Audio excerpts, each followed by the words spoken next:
अगला जो प्रश्न यहाँ से हम लोग का ये कुछ राज्यों के लिए जो विशेष प्रावधान से प्रश्न स्टार्ट हुआ। पहला जो प्रश्न है कि यहाँ पर विशेष राज्यों से संबंधित अनुच्छेद जो 371 से 71 के यहाँ तक के का जो प्रावधान ये संविधान के किस भाग में दिया गया है, तो यह दिया गया है भाग 21 में। अगला प्रश्न यहाँ से हम लोग का दूसरे नंबर है। यह प्रश्न है कि अनुच्छेद 371 के अंतर्गत महाराष्ट्र एवं गुजरात के राज्यपालों की कुछ विशेष शक्तियाँ निम्नलिखित में से कौन सी है। ठीक, तो इनकी शक्तियाँ जैसे कि सौराष्ट्र, कच्छ एवं शेष गुजरात के लिए जो है पृथक विकास बोर्डों की जो है स्थापना, और महाराष्ट्र में जो है सांस्कृतिक विकास के लिए विशेष जो है यहाँ पर सांस्कृतिक, ठीक है, यहाँ पर सांस्कृतिक विकास के लिए जो है विशेष प्रावधान से यहाँ से हम लोग का ये दो जो है कथन सही है। ठीक, इसमें हम लोग का कुट भाषा में ऑप्शन जो है ये भी सही होगा। और अगला यहाँ से प्रश्न हम लोग का तीसरे नंबर है। प्रश्न के अनुच्छेद 371 के क के अंतर्गत नागालैंड राज्य के लिए कौन सा जो प्रावधान किया गया है। देखिए नागालैंड के लिए जो दोस्तों प्रावधान किया गया है ना, तो ये इसमें से हम लोग का सभी जैसे कि नागाओं की जो धार्मिक का जो है सामाजिक प्रथाएं, नागा यहाँ पर जो रूढ़िजन्य विधि और प्रक्रिया, सिविल और जो दंडिक न्याय प्रशासन जहाँ विनिश्चय नागा रूढ़िजन्य विधि के अनुसार होते हैं, और भूमि और जो उनके संपत्ति स्रोतों का जो स्वामित्व और अंतरण, इस पर से जो हम लोग का सभी ये प्रावधान किया गया है। ठीक, ऑप्शन यहाँ से हम लोग का डी सही होगा। अगला यहाँ से प्रश्न है कि आंध्र प्रदेश तथा तेलंगाना के लिए प्रावधान किस अनुच्छेद में दिए गए हैं, तो यह दोस्तों अनुच्छेद 371 के घ में दिया गया है। ऑप्शन ए करेक्ट है। अगला यहाँ से प्रश्न हम लोग का यह पांचवा प्रश्न है। यह प्रश्न कह रहा है कि सिक्किम को पूर्ण राज्य का जो दर्जा ये किस संविधान संशोधन के माध्यम से प्रदान किया गया, तो यह प्रदान किया गया था 36वां संविधान संशोधन के अंतर्गत। अगला प्रश्न है कि सूची 1 सूची 2 के साथ जो सम्मिलित करना है, एक तरफ आपका यह अनुच्छेद है और एक तरफ राज्यों का प्रावधान है। तो चलिए हम लोग इसका मिलान कर लेते हैं। यहाँ पर हम लोग का देखिए 371 का जो 6 है यह संबंधित है मिजोरम से, और 371 का जो ज है ये दोस्तों अरुणाचल प्रदेश से संबंधित है, और 71 का जो झ है तो ये आपको गोवा से संबंधित है, और जो 71 का ख है ये असम से संबंधित है। आप लोग इसको एक बार देख लीजिए। और कुट भाषा में हम लोग का ऑप्शन जो है यहाँ से डी हो जाएगा। अगला यहाँ से 71 नंबर प्रश्न है कि अनुच्छेद 371 के ग में किस राज्य के लिए जो है विशेष प्रावधान किया गया है, तो यह किया गया है मणिपुर के लिए। अगला यहाँ से प्रश्न हम लोग का है कि अनुच्छेद 371 के झ के अनुसार गोवा विधानसभा में कम से कम कितने सदस्यों का प्रावधान किया गया है, तो कम से कम जो है 20 सदस्यों का प्रावधान किया गया है। चलिए अगला प्रश्न है कि किस अनुच्छेद को विस्तृत करके जो तेलंगाना राज्य की स्थापना की गई, किस अनुच्छेद को विस्तृत करके, तो ये दोस्तों 71 के घ के 371 के घ को जो विस्तृत करके तेलंगाना राज्य की स्थापना की गई। ठीक, चलिए नेक्स्ट जो प्रश्न यहाँ से हम लोग का अध्याय 28 शुरू हो जाता है। यहाँ से हम लोग का जो कुछ इसमें 9 ही प्रश्न था। तो चलिए यहाँ से हम लोग का जो है संविधान संशोधन से अब हम लोग का प्रश्न शुरू हुआ। ये बहुत ही इंपॉर्टेंट टॉपिक है। प्रश्न के निम्नलिखित विधेयकों में से किस एक का भारतीय संसद के दोनों सदनों द्वारा अलग अलग विशेष बहुमत से जो है पारित होना आवश्यक है, तो यह आवश्यक है संविधान संशोधन विधेयक से। ठीक, ऑप्शन यहाँ से डी करेक्ट होगा। अगला प्रश्न यहाँ से हम लोग का दूसरे नंबर है। प्रश्न के भारतीय संविधान के किस अनुच्छेद के प्रावधानों के अंतर्गत संविधान में जो है संशोधन किया जा सकता है, तो यह किया जा सकता है अनुच्छेद 368 के अंतर्गत। तीसरा है कि राष्ट्रीय पिछड़ा वर्ग आयोग का जो प्रावधान है ये संविधान के किस अनुच्छेद में किया गया है, तो यह अनुच्छेद 338 के बी में किया गया है, याद रखिएगा। अगला प्रश्न चौथे नंबर है। प्रश्न कि भारत और बांग्लादेश के मध्य भूमि सीमा समझौता जो ये किस संविधान संशोधन के तहत लागू किया गया था, तो यह लागू किया गया था 100वां संविधान संशोधन के अंतर्गत। ऑप्शन डी इसमें करेक्ट है।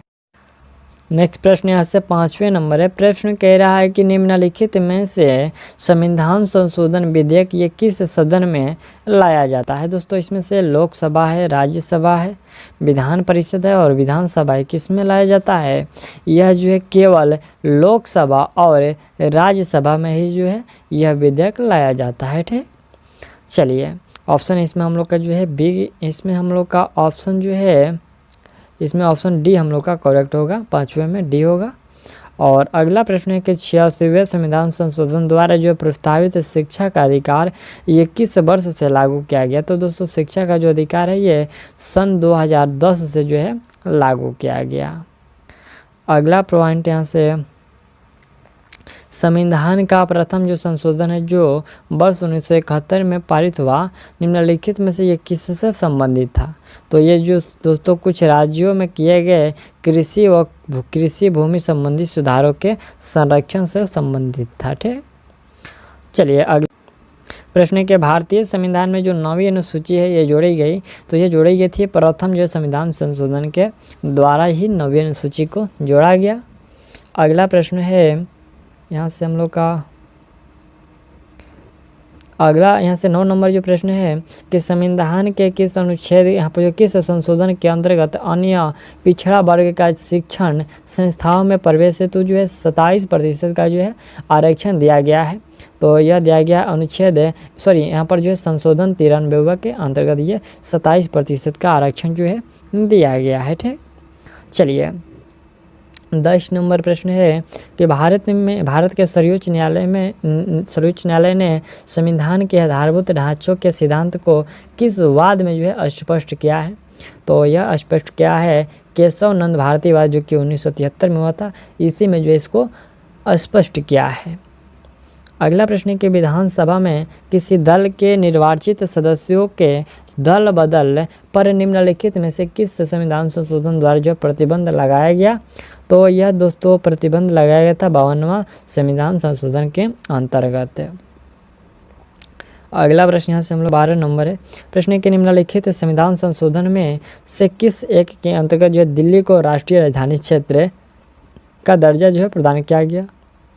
तो यह प्रदान किया गया था 69वें संविधान संशोधन के अंतर्गत। ठीक, अगला पॉइंट 13 नंबर है। निम्नलिखित में से कौन सा एक संवैधानिक संशोधन मौलिक कर्तव्यों से संबंधित है। दोस्तों मौलिक कर्तव्यों से जो है ये 42वां संविधान संशोधन संबंधित है।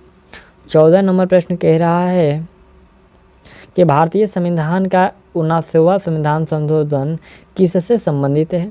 तो यह संबंधित है लोकसभा और राज्य विधानसभाओं में अनुसूचित जातियों तथा जो है अनुसूचित जनजातियों के आरक्षण से संबंधित है। ठीक, चलिए नेक्स्ट प्रश्न यहाँ से 15 नंबर है कि जो 44वें संविधान संशोधन के द्वारा निम्नलिखित में से किस अधिकार को मौलिक अधिकार की श्रेणी से हटा दिया गया।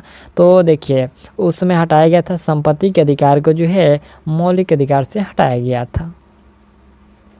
केशव नंद जो है भारतीय केस का जो महत्व इसलिए है कि तो इसका महत्व है क्योंकि उच्चतम न्यायालय ने संविधान की मूल विशेषताओं को जो है प्रतिपादित किया है, इसीलिए जो है केशव नंद भारतीय केस जो है महत्व है।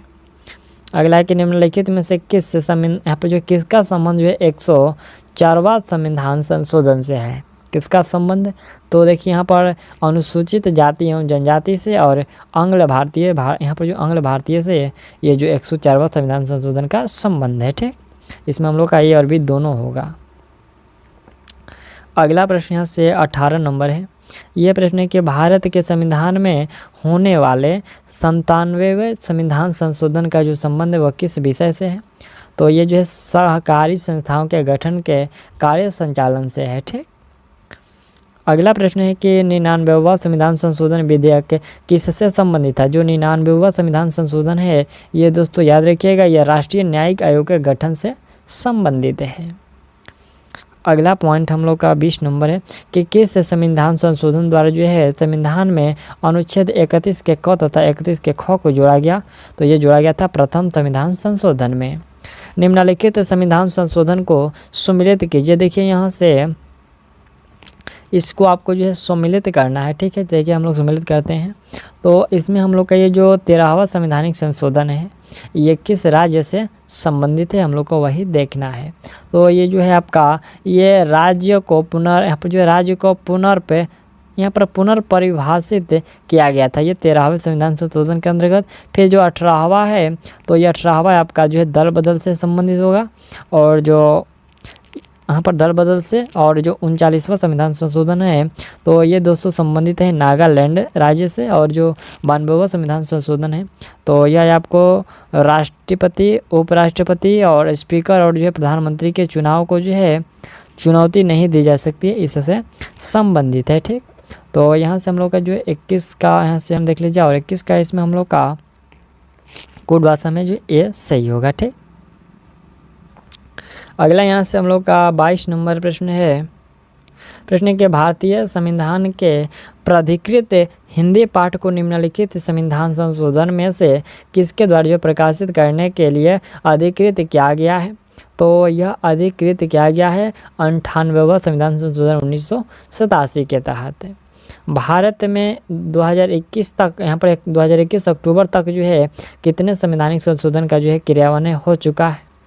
तो यह क्रियान्वयन हो चुका है 105 का। ठीक, चलिए नेक्स्ट प्रश्न हम लोग देखते हैं। ये 24 नंबर प्रश्न है। ये प्रश्न कह रहा है कि भारतीय संविधान के अनुसार निम्न विषयों पर जो है संवैधानिक संशोधन के लिए कम से कम जो है आधे राज्यों के विधानमंडलों द्वारा जो है संपुष्टि आवश्यक है। पहला है कि संविधान के संघीय प्रावधान से, सर्वोच्च न्यायालय के अधिकार से और संविधान संशोधन की प्रक्रिया। चौथा है कि नए राज्यों का निर्माण अथवा राज्य की सीमा तथा नामों में परिवर्तन से।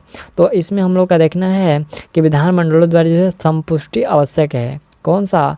ये आपका जो है 3, यहाँ से ऑप्शन हम लोग का ये 3 जो होगा ये संपुष्टि आवश्यक है, चौथा जो है नहीं है। ठीक, कोड भाषा में ऑप्शन ए सही होगा। और अगला प्रश्न हम लोग का 25 नंबर है। यह प्रश्न है कि निम्नलिखित में से कौन कौन से विषय है जिन पर कम से कम आधे राज्यों के विधानमंडलों के अनुसमर्थन से ही संविधान संशोधन संभव है? कौन कौन से वो विषय हैं? तो वह विषय हैं जैसे कि यहाँ पर राष्ट्रपति का निर्वाचन, संसद में राज्यों का प्रतिनिधित्व और 7वीं अनुसूची में कोई भी जो है सूची। ये 3 जो हम लोग का ये समर्थन जो है आवश्यक है। ठीक, संभव है। चलिए अगला प्रश्न यहाँ से हम लोग का 26 नंबर है। यह प्रश्न है कि संविधान का जो 93वां संशोधन विधेयक है ये किससे संबंधित है? तो ये दोस्तों अनुसूचित जातियों व जनजातियों के लिए जो शैक्षणिक संस्थाओं में प्रवेश के लिए जो है विशेष उपबंध से संबंधित है। प्रश्न है कि संविधान संशोधन करने के विधेयक की, यहाँ पर विधेयक को जो है वीटो करने की राष्ट्रपति की शक्ति सहमति देनी होगी। शब्द के स्थानापन्न करके जो है किस संशोधन द्वारा जो है समाप्त किया, यहाँ पर समाप्त कर दी गई है? तो यह समाप्त कर दी गई है 44वें संविधान संशोधन के द्वारा। भारतीय संविधान में जो संशोधन की प्रक्रिया किस देश के संविधान से जो है प्रेरित है? तो यह दोस्तों प्रेरित है दक्षिण अफ्रीका के संविधान से ये जो है संशोधन की प्रक्रिया। चलिए अगला प्रश्न यहाँ से हम लोग का यह जो 29 नंबर प्रश्न है। यह प्रश्न कह रहा है कि सूची 1 को सूची 2 से आपको सम्मिलित करना है। तो पहला यहाँ से हम लोग का है, यहाँ पर न्यायिक यहाँ पर जो पुनरीक्षण शक्ति का जो है परिसीमन है, तो यह जो संबंधित है यह अनुच्छेद 38 से। फिर आपका संपत्ति के अधिकार को मौलिक अधिकारों से हटाया जाना, तो यह संबंधित है अनुच्छेद 44, यहाँ पर 44वां संविधान संशोधन से। और वहाँ पर मताधिकार की जो आयु 21 वर्ष से 18 वर्ष घटाया जाना, यह संबंधित है अनुच्छेद 61वां जो है संविधान संशोधन से। और उद्देशिका में जो है पंथ निरपेक्ष शब्द का जो जोड़ा जाना, यह संबंधित है 42वें संविधान संशोधन से। ठीक, तो कुछ भाषा में आपको जो यहाँ से ऑप्शन जो है ए को दे दीजिएगा। और यहाँ से हम लोग का जो है कुछ संशोधन हम लोग पढ़ेंगे अभी। 103वां संशोधन है, तो ये तो 2019 में हुआ था। इसमें जो है आर्थिक रूप से पिछड़े लोगों को सरकारी नौकरी तथा जो है शिक्षण संस्थाओं में 10% आरक्षण देने का संवैधानिक जो है प्रावधान करने के लिए संसद में जो है 124वां संविधान संशोधन विधेयक प्रस्तुत किया गया। इस विधेयक द्वारा जो है अनुच्छेद 15 तथा 16 में संशोधन किया गया। संसद में पारित होने तथा यहाँ पर जो पद तथा राष्ट्रपति की स्वीकृति मिलने के पश्चात यह विधेयक जो है 103वें संविधान संशोधन अधिनियम के रूप में जो है 14 जनवरी 2019 से जो है प्रभावी हो गया। फिर आगे हम लोग का 104वां संविधान संशोधन है, ये तो 2020 में हुआ। इसमें जो है 126वें संविधान संशोधन विधेयक 2019 द्वारा लोकसभा में, यहाँ पर लोकसभा और जो है राज्यसभा में अनुसूचित जातियों व जनजातियों के लिए आरक्षण की अवधि जो है 10 वर्ष बढ़ाकर 25 जनवरी 2030 तक जो है कर दी गई है। साथ ही इस संविधान संशोधन विधेयक के द्वारा जो है संसद व विधानमंडलों में एंग्लो इंडियन समुदाय को प्राप्त आरक्षण समाप्त कर दिया गया। और अगला यहाँ से अंतिम जो है हम लोग का 105वां जो संविधान संशोधन 2021 में, इसमें तो आपको ये इसके द्वारा राज्यों को सामाजिक और शैक्षणिक रूप से जो है पिछड़े वर्गों की पहचान करने की शक्ति पुनः जो प्रदान कर दी गई है, जिसे 102वें संविधान संशोधन के द्वारा समाप्त कर दिया गया था। अब इन वर्गों की केंद्रीय सूची के साथ साथ राज्य